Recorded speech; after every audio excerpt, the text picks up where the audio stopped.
ज्येष्ठ माह के शुक्ल पक्ष की एकादशी को रखा जाता है निर्जला एकादशी का व्रत। सबसे ज्यादा पुण्य देने वाली, सबसे ज्यादा अक्षय देने वाली, भगवान की कृपा देने वाली पुण्यदायिनी निर्जला एकादशी का व्रत रखा जाएगा 18 जून को मंगलवार को।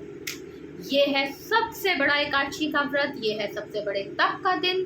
अगर आपने निर्जला एकादशी का व्रत रख लिया पूरे विधि विधान से, तो आप ये समझो कि आपकी 100 पीढ़ियां तर जाएंगी। आपका जीवन तो तर ही जाएगा, आपकी आने वाली पीढ़ियां भी तर जाएंगी, और जो आपके पहले की 100 पीढ़ियां हैं वो भी तर जाएंगी। भगवान श्री हरि विष्णु की ऐसी कृपा बरसेगी जैसा आपने सोचा भी नहीं होगा। अगर कोई भी व्यक्ति पूरे वर्ष की एकादशी जो है वो नहीं रख पाता है, तो सिर्फ एक ये निर्जला एकादशी का व्रत रख लेने से उसे सभी एकादशियों का पुण्य प्राप्त हो जाता है। क्या है ये निर्जला एकादशी, क्या है इसको रखने के नियम और क्या है इसका फल, आज के वीडियो में बात करेंगे इसी के बारे में। नमस्कार, स्वागत है आप सबका योगिता डिवाइन भक्ति पर। आज के वीडियो में हम बात करने वाले हैं निर्जला एकादशी के बारे में।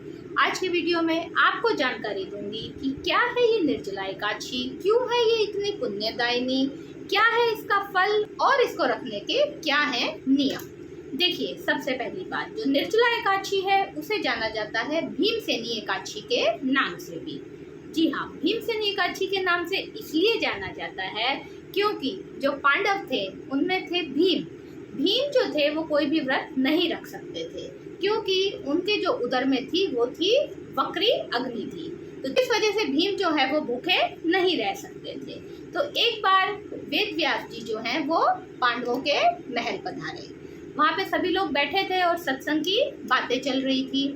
तब भीम भी वहाँ उपस्थित थे। तो उन्होंने ये प्रश्न किया श्री वेद व्यास जी से कि हे प्रभु, कोई ऐसा उपाय बताएं कि जिससे कि मुझे भी सभी एकादशियों का पुण्य प्राप्त हो, क्योंकि मेरे जो बाकी भ्राता हैं, बाकी भाई, ये सभी लोग हर माह की एकादशी को करते हैं, लेकिन मैं जो हूँ कोई भी एकादशी नहीं कर पाता हूँ, क्योंकि पूरे दिन का व्रत तो क्या, मैं तो एक समय भी भूखा नहीं रह सकता, क्योंकि मेरे उदर में जो वक्री अग्नि जल रही है मैं उससे बहुत परेशान रहता हूँ और मैं भूखा नहीं रह सकता।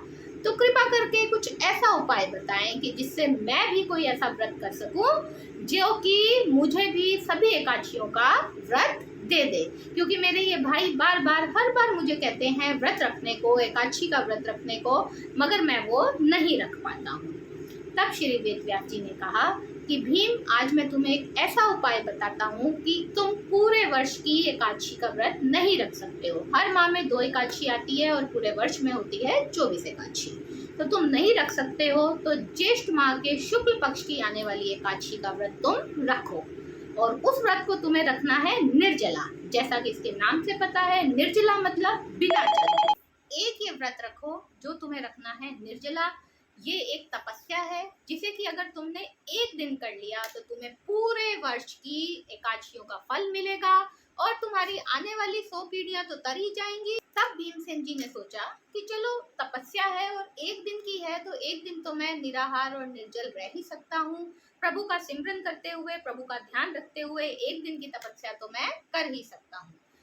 तो भीम ने ये व्रत रखा और उन्हें अक्षय वरदान प्राप्त हुए, प्रभु की कृपा प्राप्त हुई, और तभी से इसे भीमसेनी एकादशी भी कहा जाने लगा। तो अगर आप भी कोई भी व्रत नहीं रखते हैं, कोई भी एकादशी नहीं रख पाते हैं, कभी स्वास्थ्य के कारणों से या कभी कोई काम ऐसा होता है, तो आजकल की भागदौड़ की जिंदगी में हम नहीं रख पाते हैं, तो सिर्फ यदि एक ये व्रत आप रख लेंगे तो आपका उद्धार हो जाएगा। भगवान श्री हरि विष्णु की अपार कृपा मिलेगी। अब बात करते हैं कुछ खास नियमों की। देखिए, लोग जो है व्रत रख तो लेते हैं, लेकिन फिर लगता है कि अरे, हमें तो ऐसा, हमने व्रत रखा था लेकिन हमारे साथ फिर भी ऐसा हुआ, या पता नहीं हमें पूर्ण फल मिला है या नहीं। क्योंकि अगर आप किसी भी व्रत का पूर्ण फल प्राप्त करना चाहते हैं तो उसे पूर्ण नियमों से रखना भी जरूरी है।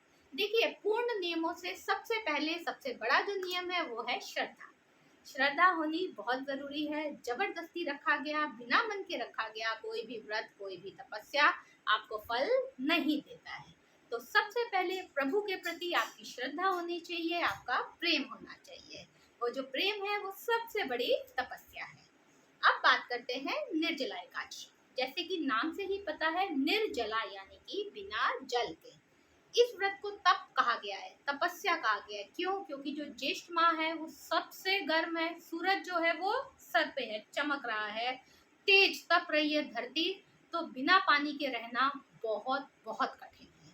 तो बिना जल के रखा गया, बिना अन्न और जल के रखा गया यह व्रत एक तपस्या है, प्रभु की असीम कृपा पाने का एक मार्ग है। तो सबसे पहली बात, आप जब ये व्रत रखते हैं या आप रखना चाहते हैं निर्जला एकादशी का व्रत जो कि 18 जून को है, तो इस वीडियो को पहले अच्छे से देख लें, अच्छे से सुन लें और अपने जानने वालों को भी शेयर कर दें ताकि वो इस व्रत का पूर्ण फल जो है वो प्राप्त कर सकें। अब बात करते हैं कि क्या करना होगा। देखिए, जब आप निर्जला एकादशी का व्रत रखना चाहते हैं तो उससे 2 दिन पहले कम से कम जो है तामसिक भोजन लेना बंद कर दें। तामसिक भोजन नहीं लें। कुछ लोग क्या है, प्याज लहसुन खाते हैं तो एक दिन पहले भी खाते हैं और अगले दिन व्रत रखते हैं, तो ऐसा ना करें। जो तामसिक भोजन है, प्याज लहसुन है, वो खाने में 2 दिन पहले ही लेना बंद कर दें।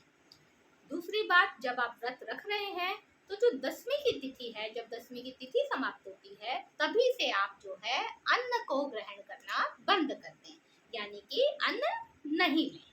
और जब व्रत 11 की तिथि शुरू होगी, एकादशी की तिथि शुरू होगी, उसका सूर्योदय होगा, तो यानी ब्रह्म मुहूर्त में सूर्योदय से पहले ही आपको स्नान कर लेना है।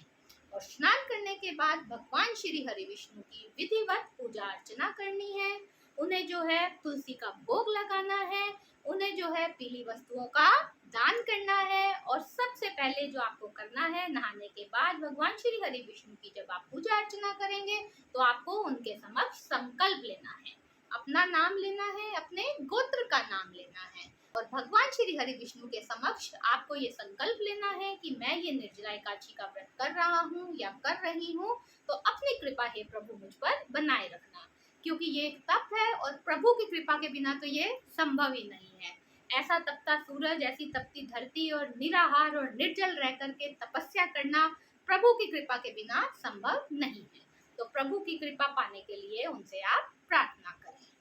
उसके बाद आपको क्या करना है, भगवान श्री हरि विष्णु को तुलसी जरूर अर्पित करनी है। भगवान श्री हरि विष्णु के नारायण रूप का सिमरन करना है। वो आप श्री राम के रूप में करें, श्री कृष्ण के रूप में करें, आप सत्यनारायण स्वामी भगवान के रूप में करें। भगवान श्री हरि विष्णु के नारायण रूप का जो है सिमरन करना है, ध्यान करना है। भगवान को जो है पंचामृत का भोग जरूर लगाना है। और उसके बाद जो है 4 प्रहर, जैसे कि आप महाशिवरात्रि के समय जो 4 प्रहर होते हैं उसके समय भोलेनाथ की, भोले बाबा की पूजा अर्चना करते हैं विधिवत, उसी तरीके से आपको भगवान श्री नारायण की भी पूजा अर्चना करनी है।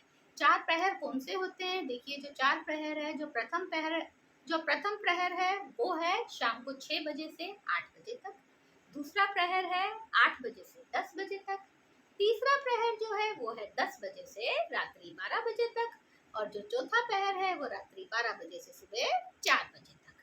ये होते हैं 4 प्रहर। चारों प्रहर में भगवान श्री हरि विष्णु का ध्यान करना है, उनकी पूजा अर्चना करनी है, उन्हें पंचामृत का भोग लगाना है, उन्हें तुलसी अर्पित करनी है। और साथ में ही भगवान श्री हरि विष्णु के मंत्र ओम नमो भगवते वासुदेवाय, अगर आपने निर्जला एकादशी का व्रत रखा है और अगर नहीं भी रखा है तो इस मंत्र का जाप आपको उद्धार देगा, आपका जीवन सुधर जाएगा, आपको जीवन में आने वाला कोई भी कष्ट, कोई भी संकट जो है अपने आप टल जाएगा। तो जितना हो सके इस मंत्र का जाप पूरा दिन करें, भगवान श्री हरि विष्णु का ध्यान करें, रात्रि जगा करें, रात को जागरण करें, व्रत के जो नियम हैं उनका पालन करें, पृथ्वी पर सोएं, ब्रह्मचर्य का पालन करें, तामसिक भोजन ग्रहण ना करें और भगवान श्री हरि विष्णु की विधिवत पूजा अर्चना करें। भगवान विष्णु के साथ साथ माँ लक्ष्मी की भी पूजा अर्चना करें। और साथ में ही जो व्रत का पारण है वो द्वादशी तिथि पर ही करें। अगर आप ये व्रत कर लेते हैं, ये है इसके नियम, ये व्रत आपके जीवन को उद्धार देगा। भगवान श्री हरि विष्णु अपनी कृपा सब पर बनाए। ये थे कुछ खास नियम, कुछ खास बातें जो आपको जानना बहुत जरूरी था अगर आप निर्जला एकादशी का व्रत रखना चाहते हैं। तो अगर आप ये व्रत रखना चाहते हैं तो इस वीडियो को बहुत ध्यान से सुने और किसी भी प्रकार का कोई शंका, कोई क्वेश्चन आपके मन में है तो आप कमेंट सेक्शन में पूछ सकते हैं। और जितना हो सके इस वीडियो को शेयर करें, क्योंकि जो भी इस व्रत को रखना चाहते हैं उन तक ये वीडियो ज़रूर पहुंचा दें। भगवान श्री हरि विष्णु माँ लक्ष्मी अपनी कृपा बनाए रखें। ओम नमो भगवते वासुदेव।